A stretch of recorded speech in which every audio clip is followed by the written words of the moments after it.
আপনি আমাকে জিজ্ঞেস করেছেন কিভাবে দ্রুত ধনী হওয়া যায়, ঠিক? জি ঠিক।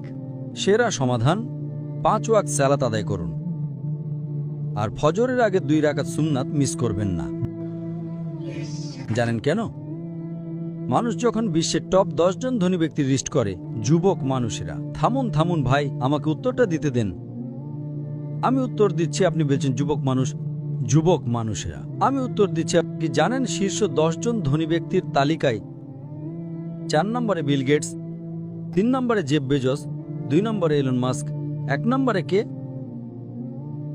একজন মুসলিম যে ফজরের সালাত এবং সুন্নাত আদায় করে, সে এদের চেয়েও ধনী। কারণ নবী সাল্লাল্লাহু আলাইহি ওয়াসাল্লাম বলেছেন যে ফজরের 2 রাকাত সুন্নাত পৃথিবী এবং এর মধ্যে যা কিছু আছে তার চেয়েও বেশি মূল্যবান।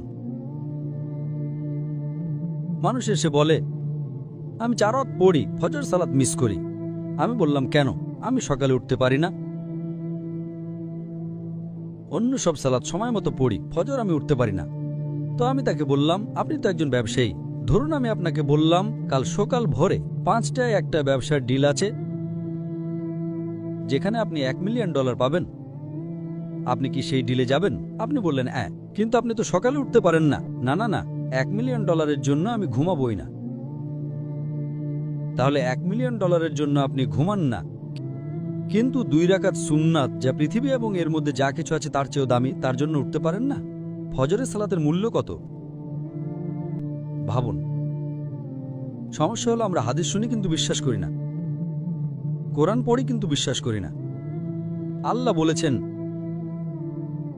তাই আমি বলি আমি কখনোই আমার ফজর মিস করব না, এমনকি আমার সুন্নাতও মিস করব না। কেউ আমাকে $1 মিলিয়ন দিলেও না। হ্যাঁ, সুন্নাত পড়া ফরজ নয়। আপনাকে যেটা বুঝতে হবে, যদি আপনি সত্যিই বিশ্বাস করেন, আপনি কি জানেন সেরা ব্যবসা কোনটা?